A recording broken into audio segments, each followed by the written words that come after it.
Hey everybody, welcome to another insight from an expert. I have with me Carol Horner, who's the CEO of Synchronicity, and she's also the author and the creator of The Spiral of Accountability, which you see up on the screen here.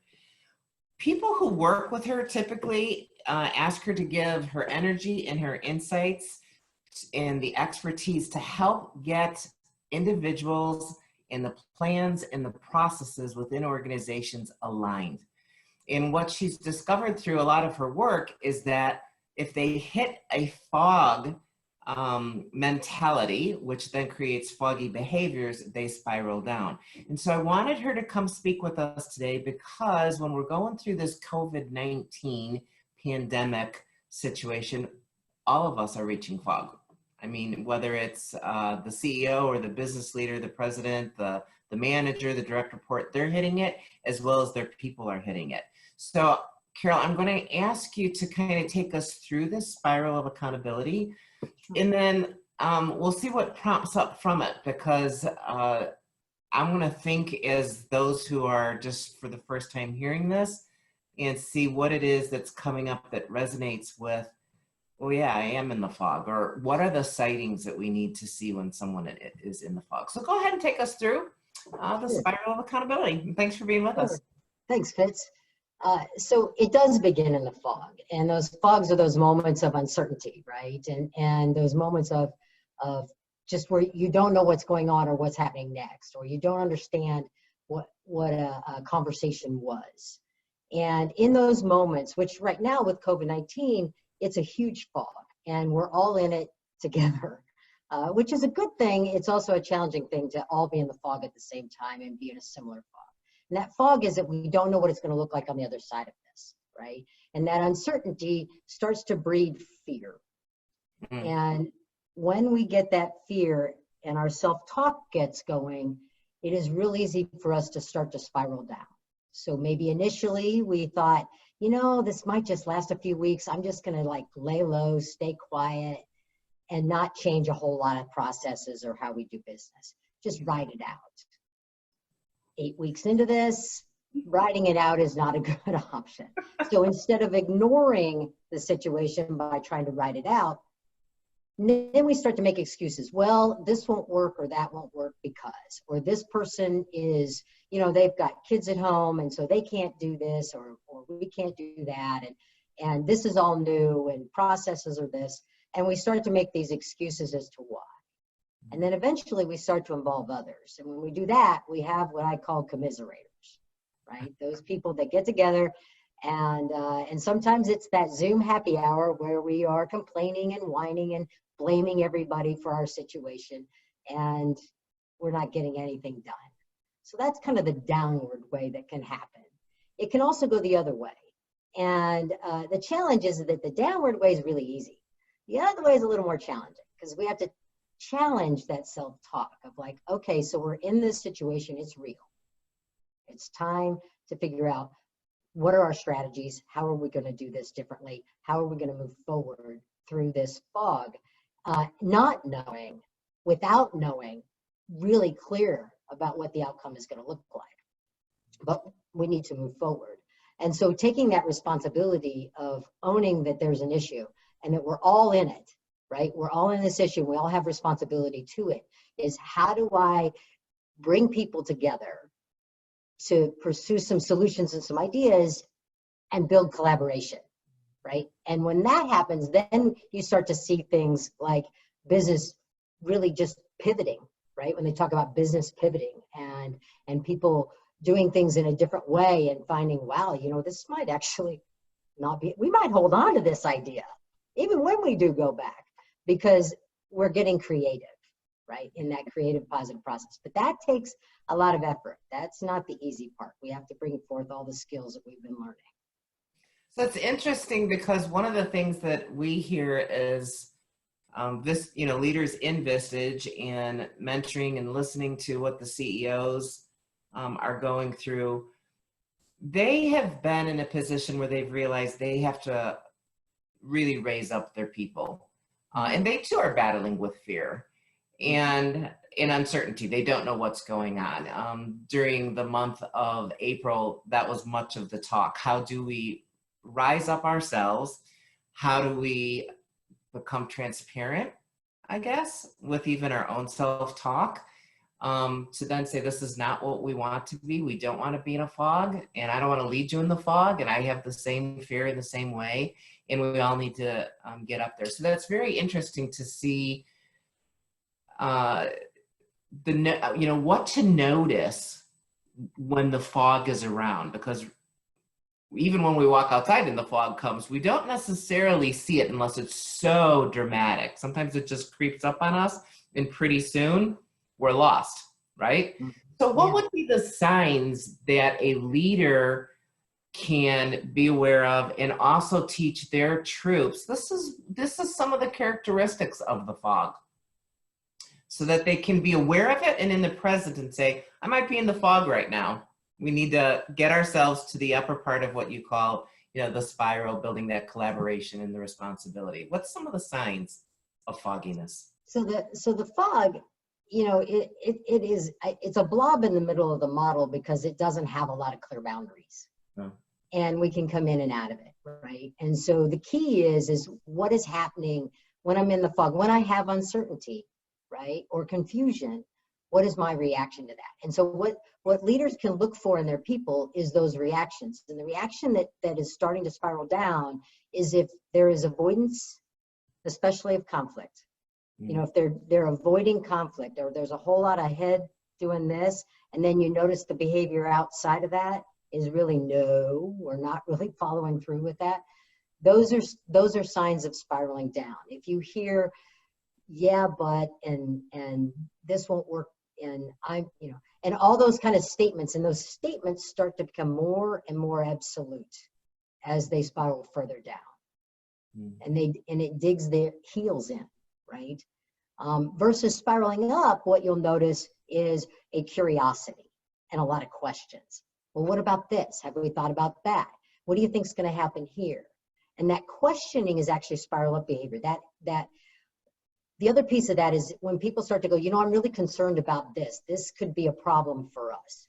But they're coming at it from the perspective of, I want to find a solution. I want to help us find a solution, versus I'm just going to complain that this exists, right? There's a difference, right? A spiral up behavior is stirring that pot so that the bottom doesn't burn, versus the spiral down behavior is just letting that thing bubble up and just go, yeah, look, that's a problem. Yeah, well, bummer. And not letting anything, not doing anything about it, right? And not initiating those kinds of things. So looking for those two different behaviors. And one of the keys is that if you're not seeing the spiral up behaviors, you have to encourage those and say, what questions do you have? What can we question? What are ideas out there? Let's get wild and wacky with what would be a crazy idea, frankly, because it might just actually work right now. This is resonating because we often talk about victim mentality within our Vistage community. And victim mentality is when we start to see the language of our direct reports is, I can't. We see the victim language such as, I can't, or if they would just do this, or they should, and we start to make these judgments. And so they're very familiar with the victim language, because when we have victims, we're going to create a villain and we're going to spiral down. Yet what's interesting about your work is that, and the pandemic, is that everyone right now does feel somewhat as a victim, and it's easy to get into it. We're victims of not being able to see our parents, or victims of not being able to go work into our offices. And so we have to constantly pull ourselves up. And I like the framework that you give to it, is that you need to almost encourage facing that and using it as a catalyst of new thought and new thinking. And that's different than just saying, hey, don't be a victim. You got low emotional intelligence, fork yourself over, get with it.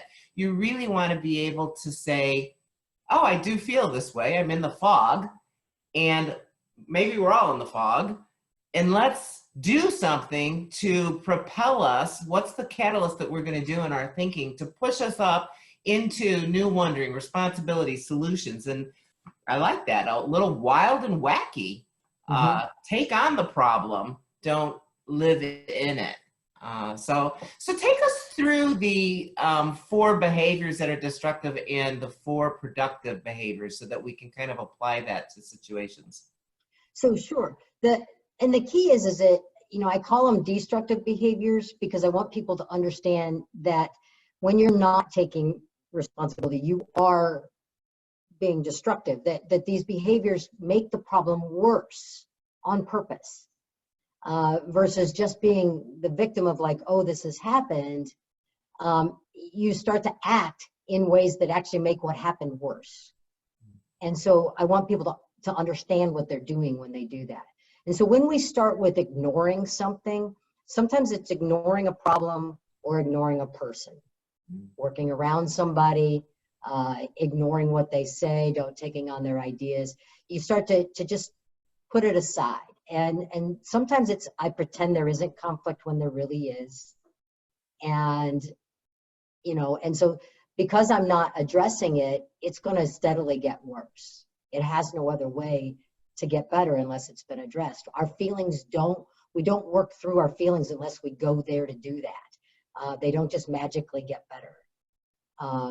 And when we move then to making excuses, now we're just trying to justify ignoring things, and we're trying to justify to ourselves and to others that victim mentality, right? But those behaviors become more destructive as I start to try to say, well, I can't and I won't, or this is why, and there's all this, we've never done it this way, which drives me insane.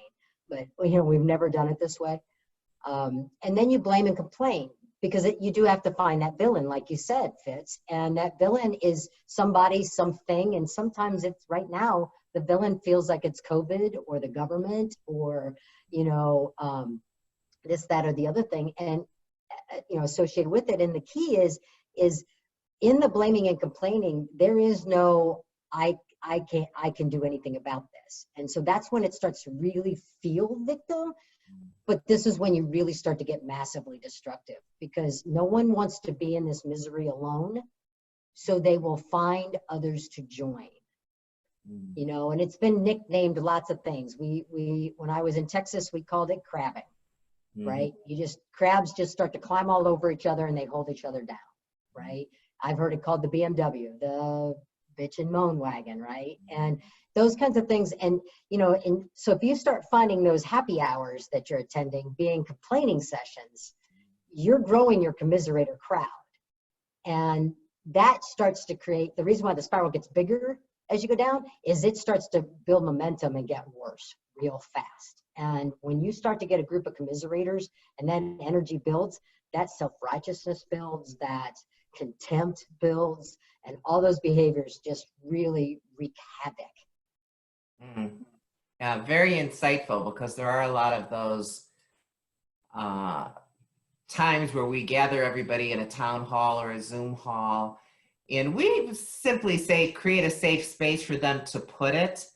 But there's a difference between creating a safe space that says, go ahead and dump it here and we'll acknowledge it. You know, we call it love, listen, understand, validate, and Vistage.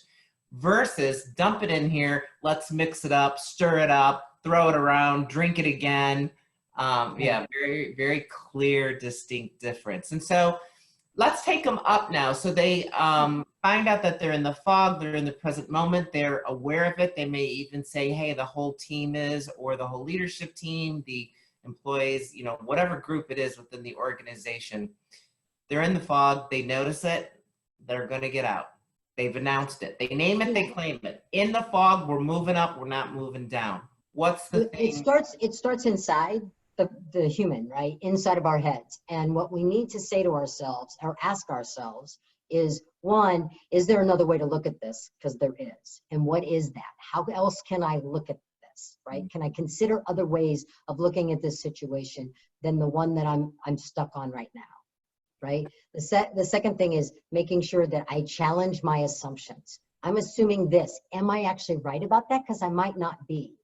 And they're called assumptions for a reason, because we're creating information that we don't have and applying it to a situation. And they may not fit, right? I mean, have you ever had a conversation and at the end you realize you weren't even talking about the same thing? Right. You know, those assumptions have to be challenged, and that's pot stirring, right? That's like, hey guys, I'm concerned about this, I'm worried about this, and being able to share that in that safe space and get curious. Okay, so what are some ideas? And sometimes what you have to understand in taking responsibility is it may not be all my issue. Right. And it may not be even something that I know what to do about, but I'm taking responsibility because I know it's important and I need to say something because I've seen something, right? And I want to share it. And then I want to pursue solutions. Even if I don't know what they are, I can bring people together to problem solve, right? And to get ideas going. And then build that collaboration. Who needs to be involved in this conversation because their expertise or their ideas might really help us here, right? We're not alone in spiraling up, right? It takes people to engage.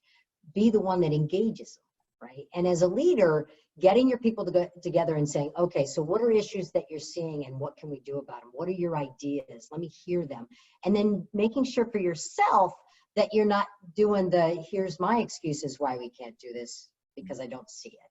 But looking at, okay, how could we make this work together? Even when, you know, one of my favorite ways to brainstorm is really what are the worst possible ideas that we've got on the table right now that's just wacky, crazy, there's no way we can do this.